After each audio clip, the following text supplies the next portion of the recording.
This Week in Astrology video forecast. Here we're for the week of March 24th, 2014.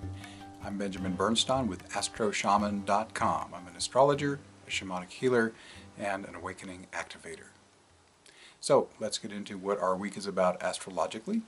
We have what's already old this week, a waning moon. We have 5 retrograde planets, Pallas Athena, Mars, Vesta, Ceres, and Saturn.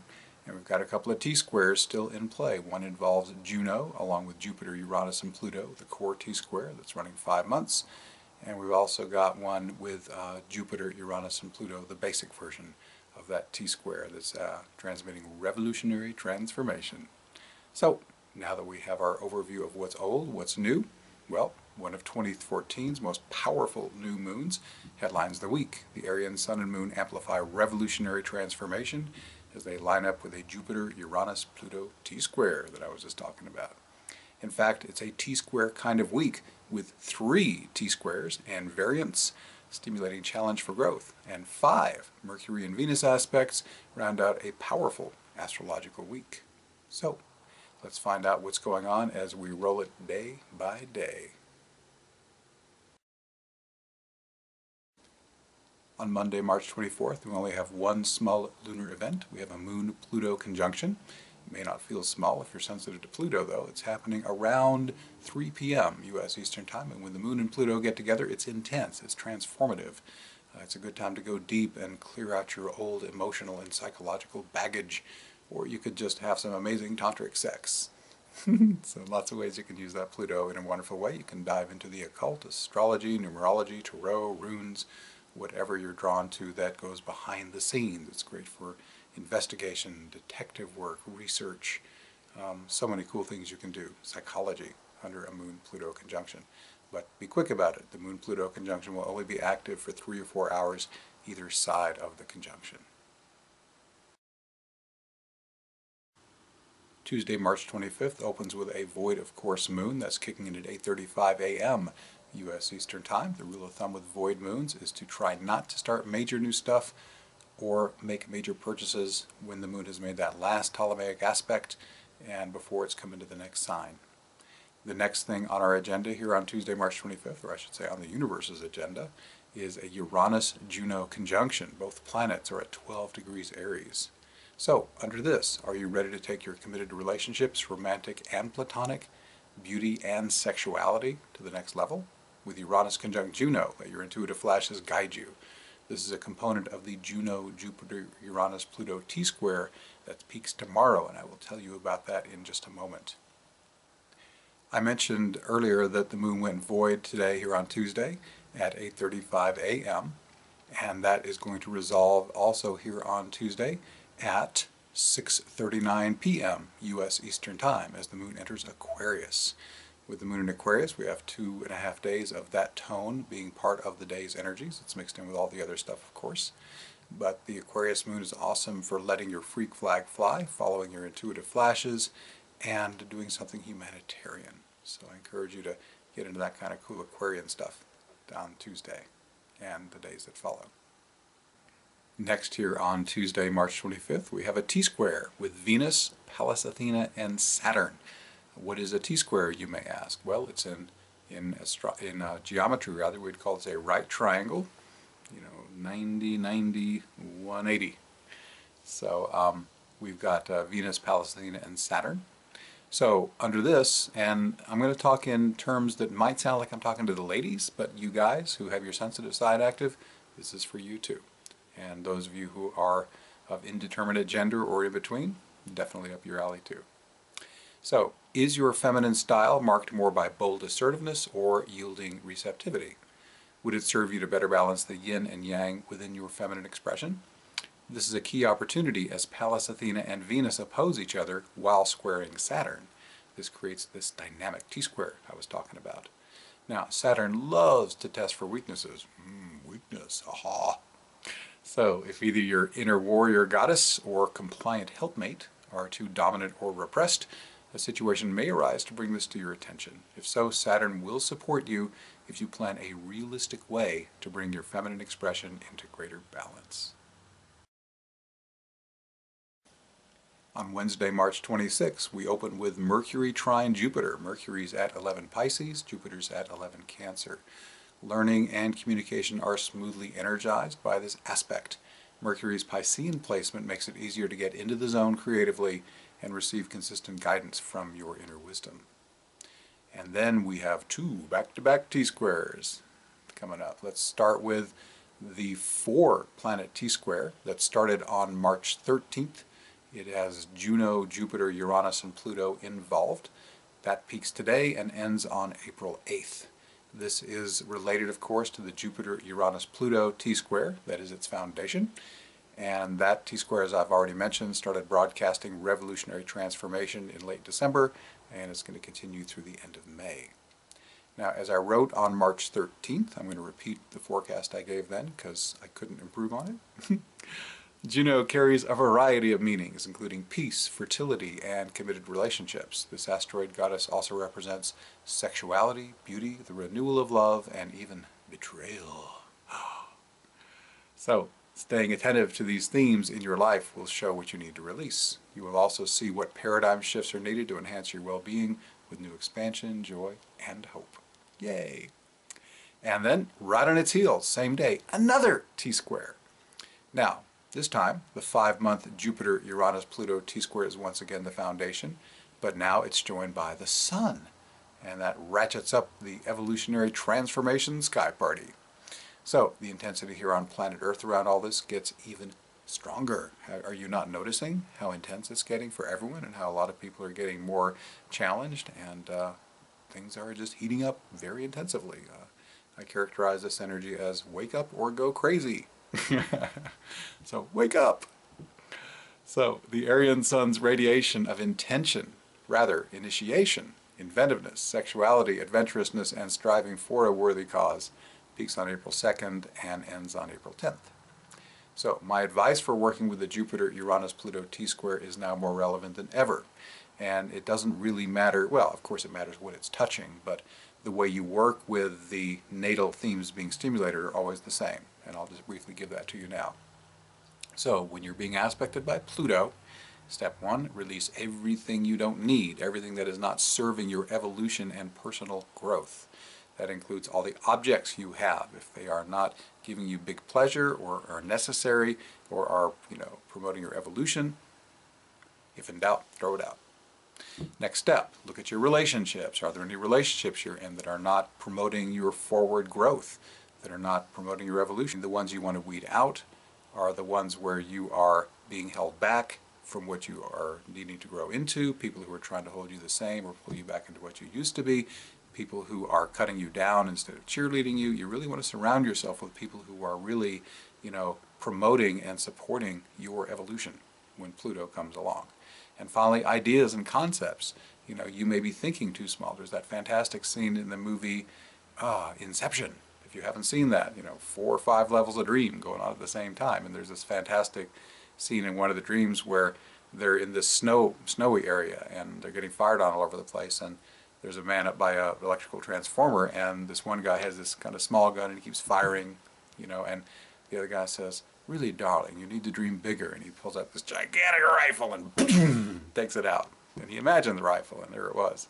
That's the way it works in dreams. So imagine big. Another thing with Pluto, if you're willing, if you're ready, is to say, wow, I want to be the divine servant. I want to surrender this ego and let the divine run it and really go into that route. Now, if you're still selfishly focused and that sounds like a bizarre or unpleasant idea, then it's not for you yet. But I can tell you, once I made that surrender, I've never been happier. My greatest joy now is literally when I'm helping someone else. And life, when you make that surrender, is more about flow, ease, harmony, balance, and synchronicity. It's wonderful. So, if you're willing to go that direction under a Pluto transit, that's a great idea. So that's Pluto. One thing I'll caution you about under a Pluto transit, you can use it as with any astrological energy, you can use it high or you can use it low. Low side Pluto is my way, my will be done. So there you're getting into the Darth Vader or the Hitler archetype. I want what I want and I don't care who I have to hurt to get it or what I have to do. So that's personal power, power over, you might say. So what you want is power with, and that's where you're surrendering to the divine flow, and you can still make powerful change. You know, these higher Pluto archetypes would be like Gandhi or Nelson Mandela, where they're just stepping and saying, wow, just we want to create positive change, but we're doing it for the greatest good of all. That's the best use of Pluto power. So that's the one I recommend. Now, Uranus is a little simpler. Uranus brings the change really fast. He's like the lightning strike. And when he comes in, you want to definitely follow your intuitive flashes. That's how he communicates. The intuitive flashes, when they come, you know what they are. There's no doubt when they arrive that they're true, whether it's information or instruction to do something. So if you get a message to do something on the intuitive flash, please do it. I've queried hundreds of clients on this subject, and they all say that things go better when they follow the intuitive flash. So I strongly recommend it. Also, Uranus wants you to be authentic. Are you in some way repressing what you are, what you came here to be as a human ego? Of course, that's not what you really are. You're really pure divine awareness. But the human ego part of you came here to manifest certain things, to do certain things, to develop certain talents, to live in a certain way. And if you're not doing that, then when Uranus comes along, it wants you to. And finally, the highest level of Uranus is humanitarian service. So that's where you want to really go and serve with the unique talents you've got. Now, if you want to serve in a more regular way that anyone can do, fine. But check in. Do you have some special gift that is your really optimal service? You know, I serve as an astrologer, as a shamanic healer, as an awakening activator, and those are my great joy. Now, I also enjoy washing the dishes, but that's not the main thing that I was put here to do. So figure out what are you here to do and get it done. So those are my suggestions on using those two. I'll close this little cul-de-sac by saying Uranus, I mentioned Pluto, the dark side, you know, the dark power over kind of thing is its dark side. But you know you're in Uranus dark territory when there's a lot of agitation, nervousness, irritability, craziness, chaos, and that's Uranus letting you know you need to make a change. I sent you an intuitive flash and you didn't get it, or you're not carrying it out, or you're not being your authentic self. So that's when the crazy comes. And with Pluto, that can be people who are powerfully dominating you and controlling you, and you're being asked to step into your power, not your ego power, not your power over power, your divine flow. When you step into that divine energy, you become more powerful than you can possibly imagine, to quote from a rather famous film. So that's my advice on working with Uranus and Pluto. As far as, you know, the other things that are coming up to form the Grand Cross later this month, Jupiter and Mars, mainly they are just triggers. They are just saying, okay, the Uranus-Pluto energy that's been here for years is going to get super strong at this moment. So yes, they do have some fundamental meaning, but they're really just saying we're going to make Uranus-Pluto super powerful and really intense right around this time, which actually is going to be the days around April 22nd, but we're getting ahead of ourselves. So I hope that was a helpful dissertation, and that ends our Wednesday forecast. I won't have quite so much to say about Thursday, March 27th, thank God, because it's less critical events. We do have a Moon-Venus conjunction happening around 4 a.m. U.S. Eastern Time. And if you happen to be up around that time, it's a lovely time to socialize with other people who happen to be up that early.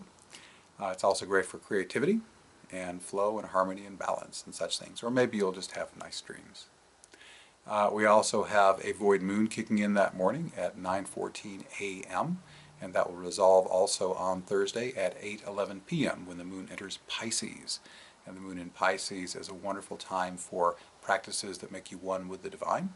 It's a great time to receive your divine inspiration and carry it out creatively, and a wonderful time to be a conduit of light and love for others. I can tell you a super simple way to do that. Just think of someone whom you want to bless, and just say the following: Spirit that I am, please flow the energy through me to serve so-and-so's highest good. And then you simply make no further effort except for feeling your breathing. You don't visualize, you don't try to send energy, you just passively breathe, and then Spirit uses you as a pipeline. Just the energy comes through you. So you're not sending it, you're the conduit through which it's flowing. Try that sometime and see how it feels.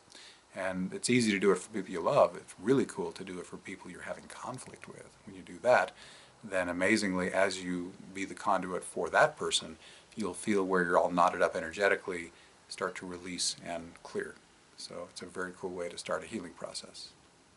So that's our forecast for Thursday, along with a bit of extra. On Friday, March 28th, we open with Mercury sextile Pluto. Mercury is at 13 Pisces, and Pluto is at 13 Capricorn. Is this a good time to become transparent, so to speak, and reveal previously concealed information that will serve everyone's highest good? A sextile between Pluto and Piscean Mercury will support you. This energy can also be used to dig out hidden information, especially if you let your inner wisdom guide your investigation. Next up, Pluto square Juno. Pluto at 13 Capricorn, Juno at 13 Aries. And this I've already talked about because it's part of that T-square we mentioned earlier, Juno, Jupiter, Uranus, Pluto. And, that peaked on March 26th. And there's nothing really more I can add about this unique part of that T-square that would really add anything meaningful to the interpretation. It's already covered. So let's move on to a Moon-Neptune conjunction that's happening at around 6:30 a.m. And that's the same energy as the Moon entering Pisces. And Neptune and Pisces are the same astrological definition. So once again, good time for divine union practices, divinely inspired creativity, flowing light and love to others, like I said a moment ago. We also have a Moon-Mercury conjunction today, and that's at 8:20 p.m. Moon-Mercuries are a good time to learn and communicate. And with it all in Pisces, it's very flowing if you allow that divine information to come in instead of just getting all logical and rational about everything. We also got a Moon-Chiron conjunction today. The Moon's really going wild today. And that's around 8:45 p.m. U.S. Eastern Time. Moon-Chiron, sometimes wounding gets stimulated. Chiron's the wounded healer archetype. So if you get wounded, usually this is emotionally or psychologically, there's a healing invocation you can use to help with that. When you get triggered, just as soon as possible, just say out loud or mentally, Spirit, maximum clearing that serves highest good, please. And then just rest passively in the breath, let the energy come in and clean you up. So that's Friday. On Saturday, March 29th, we open with a Mercury-Chiron conjunction, both planets around 15 degrees Pisces. Intuitively guided mentoring and hands-on spiritual healing are supported under this. And that's, the mentoring's obvious, Mercury's mental, it's talking to people, but the hands-on, Mercury actually rules the arms and hands. I believe in the last video I went like that and made a big deal out of that, but it does. Arms and hands, Mercury, and good time for flowing energy when Mercury's in Pisces. Next up, a void moon, and that's kicking in at 9:45 a.m. You already know what to do with those. So let's move on to Venus trine Mars. Venus, 23 Aquarius, and Mars is 23 Libra. Relationship harmony is yours for the nurturing under this aspect. If you're inspired to introduce something fresh and original that will take your connection to the next level, all the better. New directions and creativity are also in the flow under this aspect. Next up, something where Venus is not having quite so good a time, Venus square Saturn. Venus at 23 Aquarius, Saturn at 23 Scorpio. With Venus also receiving the square from Saturn, there may also be a touch of trouble in paradise. Taking a practical, mature approach, Saturnian, to any relationship challenges can help you end up on even more solid footing. Saturn's kind of good. He tests things and makes sure the structure is sound. Better to have him come along and test something when it's just beginning to get shaky than have it completely fall apart, right? And then we have the resolution of the void moon that started earlier today. Again, to review, that void moon happened at 9:45 a.m. and thus the moon is coming into Aries, its next sign, at 9:54 p.m. So the moon in Aries is the first sign of the zodiac, so the energy of new beginnings, invention, the pioneer, the warrior, sexuality, all those get juiced up in Aries. On Sunday, March 30th, we open with a new moon. This is our headline event for the week. So, this is one of the year's most powerful new moons. It's happening here on March 30th, Sunday, at 2:45 p.m., and they line up in Aries at 9 degrees 58 minutes. For starters, new beginnings, enhanced physical activity, championing a worthy cause, and appropriate sexuality are all supported This new moon is tightly conjunct Uranus and square Jupiter and Pluto. This means it energizes both T-squares mentioned above. So expect fresh stimulation of revolutionary transformation. This lunation's Sabian symbol is a teacher gives new symbolic forms to traditional meanings. Now, here's an example. It's traditional to assume that you are your body and your ego, but after spiritual awakening, one discovers that the body and ego are only symbolic forms. When what you thought you were is an insubstantial illusion compared to the radiant reality of your true being. Ecstatic, formless, divine awareness. Yes. May you experience this soon, if you're not already, and enjoy the indescribable bliss of its infinite deepening. So, a little bit more to cover here on Sunday. We have the Venus, Pallas, Athena, Saturn T-square that started on March 25th, peaking today. And again, it will end on April 6th. And we have a Moon-Uranus conjunction. These guys are getting together around 6:45 p.m. And a Moon-Uranus conjunction is a great time for individuation, for following your intuitive flashes, for doing humanitarian service. So that is our forecast for this week. Before we close, I wanted to mention the big events of next week's show, just to give you a preview and a teaser for what's coming up, a little heads up. We're going to have that T-square that has Sun, Uranus, and Pluto peaking next week on April 2nd. And as part of that, the Sun's going to make 3 precise aspects. It's going to square Jupiter, conjunct Uranus, and square Pluto. So that's a lot of intense action for the Sun.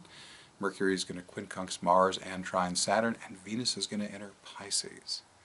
Finally, let me mention 2 time-critical announcements. I'm recording this here on Friday, what is the date? Friday, March 21st. On Saturday, March 22nd, tomorrow, as I record this, I've got 2 things ending. One is my promotion for the Grand Cross consultation specials. I mentioned the Grand Cross briefly in this forecast. If you would like to have me do a consult with you around how that's affecting you, the deadline for prepayment is tomorrow night, Saturday, March 22nd. So you can go to my website, astroshaman.com, and in the What's New section you'll see the Grand Cross consultation special, and you can click and learn more about it. It's 20% off my usual rates when we focus on that as our primary focus. Secondly, I'm scheduled to do a workshop in Daytona Beach, Florida. It's called Shamanic Invocation, Heal, and Awaken, and that's Saturday, March 29th. But we need to get you registered if you're going to do it by, again, tomorrow, Saturday, March 23rd, by the end of the day, because if we don't have a certain number of sign-ups, the workshop will be canceled. So if you're interested in that, if you're near the Florida area and would like to work with me on the healing and awakening process that this thing empowers so wonderfully, then check that out too. Again, the What's New section of the homepage of astroshaman.com will tell you much more. So thanks for hanging with me on the announcements. Again, I'm Benjamin Bernstein. I'm an astrologer, a shamanic healer, and an awakening activator. And if I can possibly be of service to you, it would be my pleasure. You can learn more about what I do at my website, astroshaman.com. And as we close, I wish you infinite blessings as the stars light your way.